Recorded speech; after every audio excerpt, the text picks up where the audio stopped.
A Bíblia diz: aquele que tem ouvidos, ouça o que o Espírito diz às igrejas. A vida cristã, a vida do homem, ela tem um significado só. Escute, Deus está falando com você. A sua vida na terra tem um significado e um propósito só, e um dever, um só: amar a Deus sobre todas as coisas. Nós temos ouvido muita palavra fogo, se ouve todo. Fogo que sobe, fogo que desce. Tem se ouvido muita palavra glória, ou glória, glória a Deus e glória. Tem se ouvido muita palavra prosperidade. Tem se ouvido demais a palavra bênção. Tem se ouvido demais a palavra promessas de Deus. Mas não tem se ouvido a maior palavra que representa, simboliza e se identifica com o Evangelho, com a pessoa de Deus e com a Bíblia. Não tem se ouvido a palavra amor. E toda a Bíblia, toda a lei se resume em amor. O maior mandamento da Bíblia é amor. A Bíblia diz que Deus é amor. A própria Bíblia é uma carta de amor, está alicerçada em amor. E não temos ouvido. A igreja não tem sido ensinada e não tem aprendido o que é amar a Deus. Eu não estou dizendo nem do dever de amar. Eu estou dizendo que nem sabe que tem que amar. Nós temos falhado. Nós não temos sequer entendido o que é amar a Deus. Quanto mais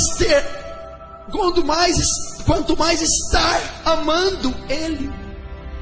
Entenda que de tantas leis, o mais importante não é temer, não é obedecer. O mais importante não é cantar para Ele, não é pregar, não é ler a palavra. O mais importante não é ter os cargos. A coisa que Ele requer de mim, de tantas que eu dou e posso dar, não são essas. A coisa que Ele mais requer de mim é amá-lo. Escute, tente entender o que o versículo exige. O maior sentimento que um homem pode ter para com outro, ou para com qualquer outra coisa, o maior sentimento que você é capaz de expressar, você homem de carne e osso, mulher, o maior sentimento que você pode expressar é amor. E o maior sentimento que você pode expressar é o que Deus deseja e requer que você expresse a Ele: ame-o.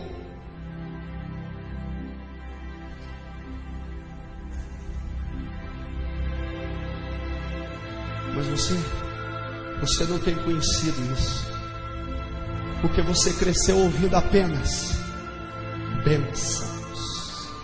Você entende e subentende que um Deus existe só para te abençoar, que você é um coitado e que Deus é o maior Papai Noel do século. E você vai a Deus somente por uma necessidade. Você só tem ouvido que Deus dá, que Deus cura, que Deus prospera, que Deus liberta, que Deus batiza com o Espírito Santo. Então a sua mente está afetada por uma doutrina egoísta de petição. E nós não encontramos isso na Bíblia como fundamental. As minhas necessidades são supridas por Deus, mas em toda a Bíblia mostra que Deus, por todos os patriarcas da igreja, foi adorado, foi servido, foi louvado. O rei Davi, pouquíssimas passagens ele requer algo de Deus. A maioria das passagens ele entrega algo a Deus, ele oferece sacrifício, constrói templo a Deus, tenda a Deus, traz a arca de Obed-edom, serve a Deus, porque entende: eu tenho que amar. Mas temos falhado.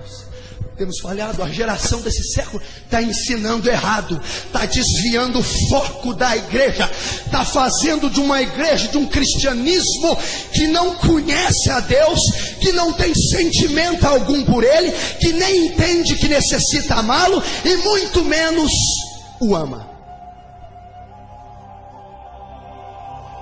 Você já imaginou se naquele último dia, porque a morte já tem te beirado e me beirado, somos seres mortais, estamos sujeitos à morte, a doença, um acidente de carro, um infarto fulminante, pode nos levar a qualquer momento. Essa é uma certeza que você tem, morte.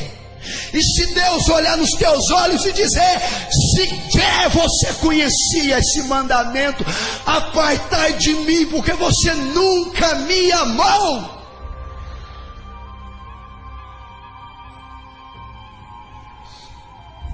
Nós temos uma responsabilidade muito grande. Olha o que foi confiado a nós fazer. Olha a responsabilidade que você tem, ser humano. Eu não estou pregando para a igreja, eu estou pregando para o ser humano, a imagem e semelhança de Deus. Olha a responsabilidade que você tem. Olha o compromisso que você tem. Olha a responsabilidade. Amar a Deus, esse é o seu dever, a sua obrigação. O que é amar a Deus? O que é amar a Deus, pastor? Muitas vezes, querido, você deixa de pecar. Escute que Deus vai falar. Você deixa de pecar por medo da consequência do pecado. Isso é medíocre, isso é fétido. Você deixa de pecar porque vai pregar no dia seguinte, porque vai subir no altar. Você não peca por causa da responsabilidade. Que conversa é essa? Coisa medíocre é essa? Sabe o que é amor? Eu não peco, não é pela minha obrigação para com a igreja. Eu não peco com medo da consequência do pecado. Eu não peco por amor a Deus, por respeito àquele que tudo por mim executa. Isso é nobre, isso é amar. Não pecar por medo da consequência do pecado não significa nada para Deus. É não pecar porque eu amo, porque eu entristecerei o seu espírito, porque eu ferirei a sua palavra, porque eu vou macular a sua santidade. Eu amo. Aquele que ama a Deus, quando é tentado ao pecado, diz: eu não posso fazer isso com meu Senhor, eu não posso fazer isso com meu Deus. Não, eu não vou pecar porque eu amo. Eu tenho um relacionamento com Ele. Eu tenho um pacto com Ele. Eu amo. Tem gente que não peca por medo de ir ao inferno. Se eu pecar, eu vou para o inferno. Vou morrer no lago de fogo, habitar com demônios. Ai, eu tenho medo do inferno, por isso que eu vim para a igreja. Que coisa medíocre. Eu não amo, eu não sirvo a Deus, não é com medo do inferno.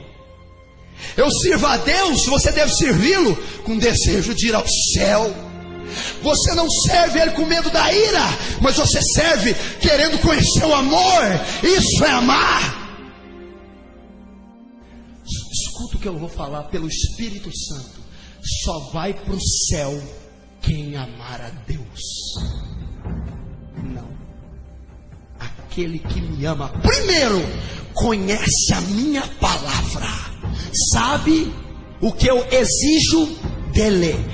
Segundo, obedece a minha palavra. Então, se você não conhece nada de Bíblia, você não ama a Deus. E se você conhece, mas não pratica nada que conhece, também não ama. Ama a Deus, mas não tem caráter renovado, não tem mente transformada, não anda nos estatutos de Deus, não é uma pessoa transformada pelo poder do Evangelho, pelo Espírito Santo, não ama. Mas os olhos de Deus estão voltados lá, naquele banheiro quando está tomando banho, naquele telefonema imoral, naquela mensagem imunda, naquele site imundo, naquele lugar que ninguém entra, nem o Espírito Santo, que está infestado de demônio. É lá que você é provado se ama a Deus. É no seu coração mau e corrupto, que julga, que condena, que cobiça, que se ira com as pessoas. É aí que Ele julga.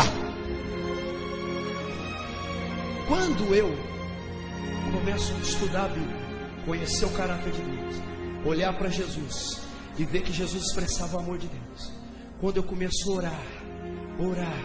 O que a oração mais profunda faz? O contato se avança mais um pouco. Eu começo a sentir a Deus. Eu começo a sentir o calor de Deus, a fragrância de Deus. Ele se torna algo real para mim.